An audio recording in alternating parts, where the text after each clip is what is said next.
this might come as a surprise to you, but fake it till you make it is quietly destroying your leadership.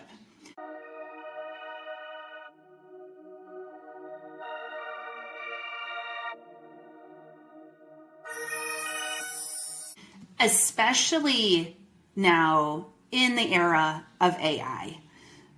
Really, the perfect leader is a lie. And the only thing that's leading to becoming perfect is the technology around us. As AI continues to evolve and be perfected, technology really is going to be leaned on as that perfect thing in our world. We're a little bit away from that today, but what people need as a result of that is more authentic leaders. They don't need a leader that is shaping everything as being perfect. They don't need a leader who is oversimplifying things to make it sound like it is going to be perfect. People need leaders who are truly authentic, who are talking about the journey that you're on, understanding people's perspectives, they're listening more, they're empathetic, and they are vulnerable. So what does that look like in this new era of AI, especially in 2026, as we're coming on this journey and people are expecting more from us as leaders? And what we don't really need is something that I did long ago, where I stood up in front of a room full of people and pronounced that SAP was going to solve all of our issues. That might be true in certain cases, probably not all of our issues. And literally, I heard people laughing in the room at me. Like, I felt like I was getting laughed off stage, and those are the people who automatically didn't trust me. And then there was a group of people in the room who did trust me, but then were disappointed in the end. There's going to be a lot of talk about how technologies, AI is going to perfect our processes, perfect our analytics, perfect certain things in our life. But what our people don't need more of is a bunch of corporate lingo and jargon and leaders who are trying to be perfect themselves. So how can we avoid that situation? I think about, and I have been thinking a lot about Alice in Wonderland and the characters in that book.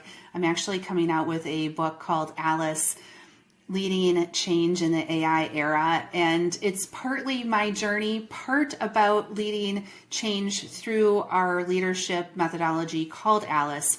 But if you think about Alice herself, how authentic she was in the journey, she fell down a rabbit hole. She was in a whole brand new world with all of these fascinating characters, right, who were playing their part. We had the Queen, who was the villain, and we had, the Mad Hatter, who was truly mad, and a Cheshire Cat, and all of these really kind of fake characters, right? They weren't real in her world that she was used to. A White Rabbit who was always urgent on everything that he was doing.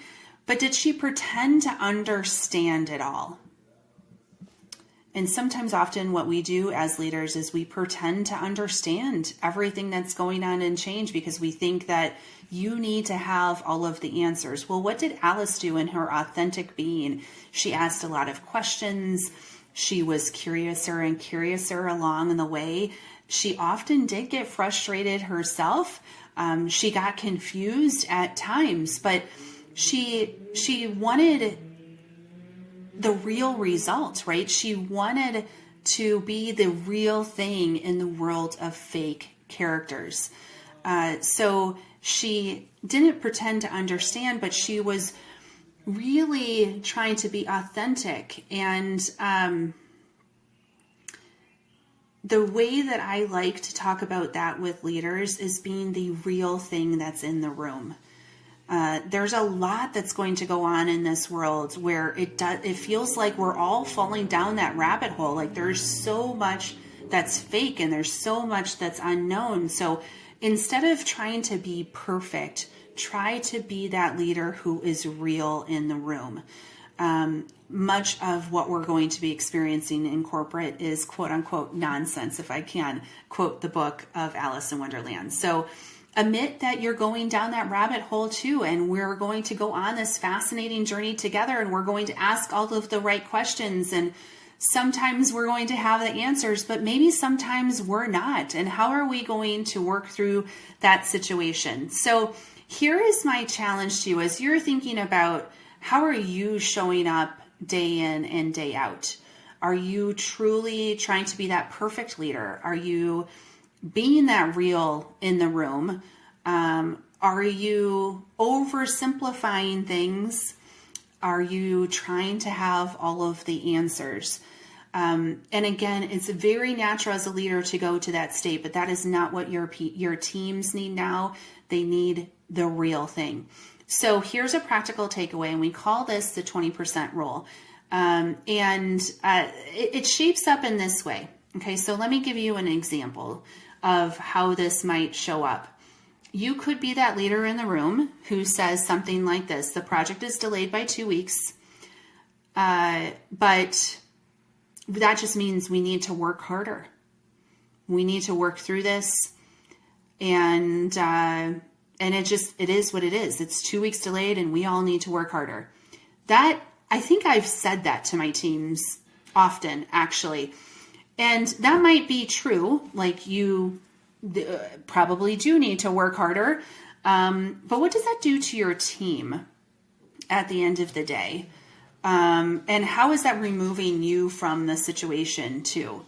So maybe what you can do, and this is a 20% rule, is to think about how can you be more authentic, more real, bring a perspective to the table that the team might really cherish and trust. And so maybe you could say, a project was delayed by 2 weeks, and honestly, I am frustrated because I know how much you have worked and how hard you have worked to make sure that this doesn't happen. And I feel like I've let you down because I didn't help prevent this from happening. But here we are. We're on this journey together. We have another 2 weeks under our belts to get ready for this go live. What can we do together to make sure that we're successfully hitting this go live moving forward? Okay, so think about the difference between the first leader and the second leader. The first leader, yep, authentic, probably true. Second leader, authentic and gaining trust and gaining momentum in the room. You're being real and approachable and trustworthy. So here is the challenge for you. I would like you to think about this 20% rule. How can you bring 20% more authenticity to the table for your team? They are looking at it. They're eager for it. We need to make sure that we're showing up in that way. So find one moment. That's all I'm asking for. One moment this week where you can apply this 20% rule, where you can admit you don't have the answer, but that you're working on it, and talk to people about what that the steps might look like. You can apologize for a small mistake. You can also admit to your team that you're tired or you're frustrated or that you have more questions than answers. All of that is fine to do. It really, when you do that, it opens up the door for everyone else to share how they're feeling, share a perspective, share solutions, and hopefully get to a better outcome, not only for your project, but for your people. So if this resonated for you, I would love for you to check out the link below. We are going to be launching ALICE Leading Change in the AI Era here at the end of March, early April. We would love for you to be on the early access list and come along on this journey with us, because the more we can help people lead change, the more generations to come after us will be ready for whatever is coming our way. Fast and furious as always, but let's build the skills now. Let's build it for our teams now, and also for our future generations. So we are also going to be bringing these videos to you. So if you liked this video, hit subscribe and like. And we'll continue to bring this content as we're leading up to the book launch and then also after. So hopefully between the book and these videos, you will be set to go to be a more authentic change leader moving forward. With that said, thank you so much for today, and we will see you next time.